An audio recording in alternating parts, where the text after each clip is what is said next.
Bismillahirrahmanirrahim. Assalamualaikum warahmatullahi wabarakatuh. Sering kita mendengar dan sering kita menyaksikan, baik di media cetak, media online, Google dan lain-lain, perkara yang sangat ancamannya luar biasa adalah perkara zina. Perkara zina, mengapa orang melakukan zina dianggap hal-hal yang biasa, padahal ancamannya sudah jelas sekali bahwasanya Allah Subhanahu wa taala bagi yang berzina hukumannya dicambuk dan dosa besar bagi laki-laki atau perempuan yang belum menikah. Tapi bagi perempuan yang sudah menikah atau laki-laki yang sudah menikah, itu ancaman di dunia, dibawa ke alun-alun, dirajam sampai mati. Tapi kok mudah orang melakukan dosa tersebut. Padahal neraka itu nyata, azabnya jelas di Al-Quran. Kok masih ada yang berani? Jawabannya pahit.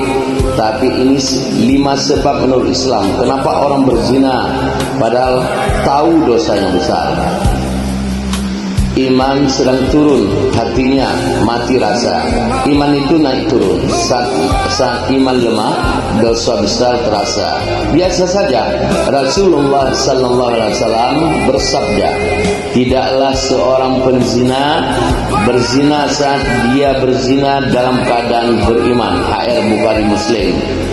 Artinya saat itu imannya dicabut, sementara hatinya keras, nasihat enggak masuk, kayak orang kecanduan atau rokok bahaya, tapi tetap dihisap. 2, tipu daya setan, dikecilkan dosanya. Setan pinter, dia enggak langsung bilang hayo zina. Tahapannya halus. Apa tahapannya? Pertama, dunia digital, ada hubungan chatting dengan WA, ada curhat, habis itu jalan-jalan. Jadi proses untuk melakukan zina itu tidak pernah berhenti. Jadi habis curhat, habis itu jalan, pegangan tangan, khalwat, baru zina. Setiap tahap dibisiki, gak apa-apa, cuma teman, cuma sekali. Allah Maha Pengampun kok. Itu semboyannya. Artinya dosa besar jadi kelihatan kecil. Allah bilang, setan menjadikan mereka memandang baik perbuatan mereka. An-Naml 24. Lupa akhirnya yang dipikir cuma kenikmatan 5 menit. Kenikmatan zina itu 5 menit saja, sahabat. Tapi malunya bisa seumur hidup. Malu sebagai lingkungan sosial. Kalau masih bujang, malu kedua orang tuanya. Kalau sudah beristri atau bersuami, malu anak-anaknya. Azabnya bisa selama-lamanya. Tapi setan bikin manusia lupa panjang. Yang kelihatan cuma enak, puas nafsu. Padahal Nabi bilang, demi Allah, bukan kemiskinan yang aku takutkan, tapi dunia dibentangkan untukmu, lalu kalian berlomba-lomba. Merasa Allah Maha Pengampun, tapi lupa Allah juga Maha Pedih siksaannya. Ini penyakit umat akhir zaman. Hanya pegang satu nama Allah, nama Ar-Rahim, lupa ada Al-Jabbar, Al-Mutaqin. Artinya jadi tobat nanti aja, padahal ajal enggak nunggu tobat. Jadi kita hidup tidak mengerti. Kita tidak tahu kapan kita dicabut nyawa kita. Kalau kita bisa bertobat, sekali kita berbuat zina, berapa puluh tahun kita tersiksa tidak diterima amal kita. Bisa tobat. Siapa tahu dalam tobat kita belum diampuni dosa kita, ajal kita diambil oleh Sang Khalik. lingkungan dan media yang menghalalkan HP, TikTok, film, teman semua bilang selingkuh itu normal, cinta itu bebas. Lama-lama hati jadi kebal. Yang haram dianggap tren, padahal Allah bilang jangan kamu ikuti langkah-langkah setan. Lalu kenapa orang takut? Karena 3 hal ini masih hidup di hatinya. Yang pertama, takut kepada Allah. Dan bagi orang yang takut akan saat menghadap Tuhannya, ada 2 surga, Ar-Rahman 46. 2, ingat mati, tahu bisa mati saat sedang bermaksiat. 3, ingat anak dan keluarga, malu kalau anak tahu, malu kalau Allah buka aib kita.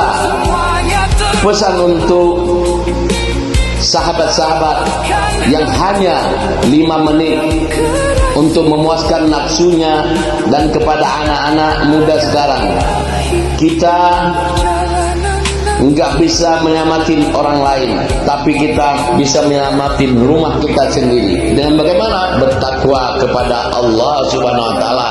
Jadikan rumah kita tempat ibadah kita. Apa aja ibadah kita? Tempat istirahat anak-anak kita. Jadikan rumah kita tempat kita bersolawat, tempat kita bersalat, salat kepada Allah. Bentengnya cuma satu, hidupkan Allah di rumah. Hidupkan Allah di rumah. Kalau ya ada rumah juga, dari sore pengajian, belajar nahwu, belajar sharaf, belajar fikih, belajar Al-Quran sampai jam 10 malam. Tapi kalau kekuatan untuk niat mencari nafsu 5 menit, tetap bisa jebol di dalam rumah sendiri. Apa yang kita pikirkan setelah kita melakukan dalam rumah kita sendiri? Kita tidak berazab kepada zatnya Allah, rumah yang Allah telah kasih, rumah yang Allah yang telah memberikan kepada kita tidak bersyukuri. Terus apa lagi?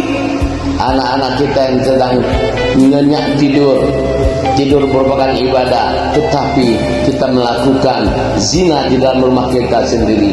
Allah kemudian akan minta pertanggungjawaban. Dinding-dinding, semua lantai akan diminta pertanggungjawaban untuk bersuara apakah dia berzina. Akan menyaksikan, dindingnya akan menjawab segala macam.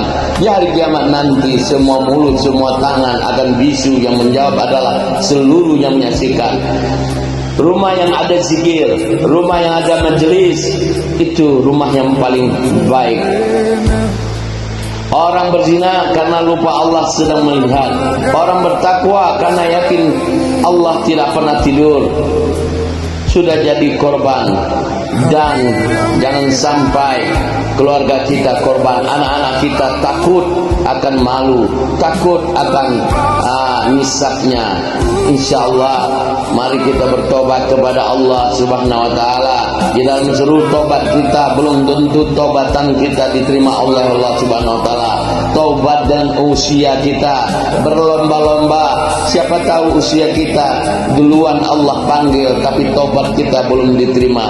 A'udzubillahi min dzalik. Ya Allah, ampunilah dosa-dosa kami. Jadikanlah kami orang-orang yang mukimin yang baik, yang takut akan dosa sekecil apapun. Wabillahi taufiq wal hidayah. Wassalamualaikum warahmatullahi wabarakatuh.